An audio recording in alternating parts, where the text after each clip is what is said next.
The penalty is 40 shillings for leaving this gate unlocked. I wonder how different things might be if we were penalised for not saying no when we really needed to, or for not observing boundaries. Perhaps it might serve to shake ourselves up a little more where this subject is concerned, if there was something that came back at us. But of course it does, because learning not to say no and learning to please everyone around us begins in our childhood and we carry it through to adulthood. It doesn't mean to say that we can't deal with it. So I'd like to explore the subject of saying no. No, practice it. It's a good word to say. The subject of boundaries. Visualise a line in front of you where all your natural values are held. The subject of recognising when there is a rescuer. There are many of us out there, or rescuee. Just as many of us are helplessly prone to being rescued. When you're socialising with people, many of us fall into one category or the other. And quite a big one, people-pleasing. I think it's a good idea to learn how to manage your own sense of well-being when you find yourself suddenly in the presence of people who may just try to take you somewhere you don't want to go. So hence we need to work out what boundaries are and how we can actually be courageous enough to use them, and also how to say no when you don't have to say no. And by that I mean working out what you can do, how you can manage a situation when you're prone to saying yes, but you really want to decline whatever is being suggested to you. So I'd like to give you an example of this, about the way something is more permissible in terms of the way we can tend to behave, and when something is just simply out of order socially. So if I have a group of people in front of me and they're all sitting in front of me, and I said to them while I'm giving a talk, I'd like you all to stand up now. And everybody stood up because I asked them to stand up. It's very different from asking someone who's sitting down in a more relaxed and informal situation to stand up. And we're just one-to-one, then they would be sort of in my power. And what I'm trying to demonstrate here is when we have a positive sense of management, of managing something within an appropriate setting, and a negative approach to managing something when you're in an appropriate setting. So by asking a person on their own to stand up when they're sitting down, why would I be asking them to do this? And this is a really, I suppose, basic example of when something is appropriate to ask people to do when you're exercising a bit of power, and when it's inappropriate to do. And this is what we have to learn. We have to learn how to exercise an awareness of being appropriate and an awareness of boundaries. And I would be distinctly crossing this person's boundary if I breezed in and asked them to stand up from their armchair. Now, boundaries come in many forms, as you can probably imagine. There are many occasions when we say yes just because we want to please the person or show the person that we're not being disharmonious, for want of a better word, when we would really like to say no, when we really feel deep inside that we don't really want to do something.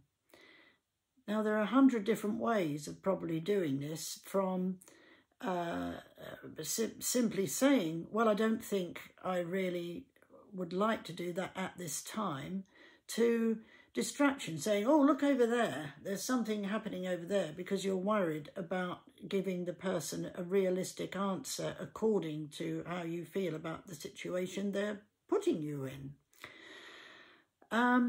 It does all depend on the person you're interacting with, and it also depends on how courageous you are in voicing what you mean to say, and how much you can put across to the person you're dealing with that you are not a person to be messed with.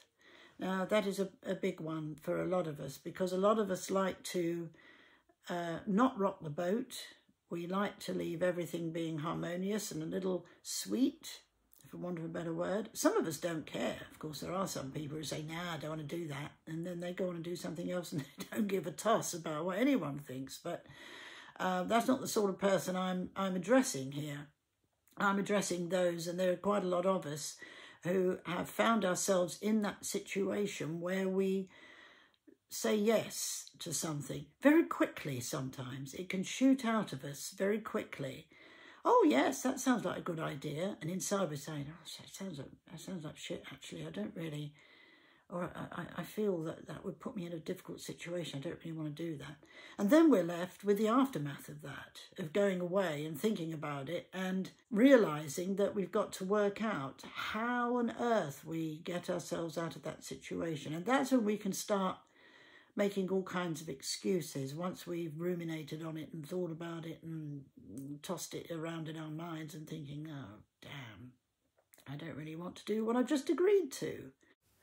What you can find is that if a boundaried person asks you to do something you don't wish to do, then your own boundaries will be accepted because you're both on a level, standing either side of the same fence, as it were, and then you won't be confronting this, or this, or even this. Yes, today children are especially clever at getting us to say yes when we really want to say no. Meanwhile, we can both feel and look like this: uncertain, unsure, lacking confidence. It's difficult. It's a difficult one, and it's made more difficult because a lot of the time we're not close enough to people for them to understand what our makeup is about, and for us to understand what their makeup is about. So it's quite a task to try to manage these things. Now, one thing you have to try and develop, if you can, is gut feeling. If something doesn't feel right, it usually isn't right, and you need to make an allowance for how you need to interact because of that. You have to try to develop a gut feeling reaction when somebody asks you something, and then you can sort of judge it on a scale, whether it's okay, it isn't something that's putting you to any discomfort at all, or whether it's something that's quite extreme and it gives you a real sense of discomfort, or whether it's just purely out of order what you're being asked to do. Now, developing a gut reaction to this means that you will have that, a signal, a message telling you that something isn't so good. Of course, finding a true congruous gut feeling isn't always so easy when you're accustomed to an overcrowded mind. Today, gut and mind are two very separate things, often in conflict, and that's clearly caused by the way we're taught to function today, meaning that the gut becomes the mind while the mind becomes the gut. No wonder we get confused about which is which. In my culture, the gut is to do with the moon's influence, while the mind is to do with the sky's influence. Why do we call it gut feeling?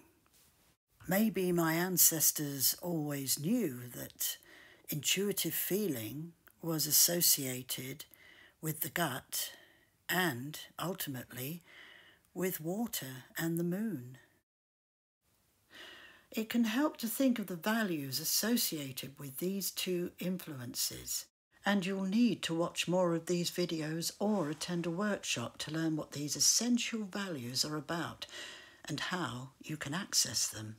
Now, quite often, people will get this gut feeling after they've said yes. After they've said yes, they'll walk away and say, oh, actually, I didn't really mean to say yes, I meant to say no. Or I meant to make an excuse, or I meant to look the other way. This is where boundaries can come in a little bit too late.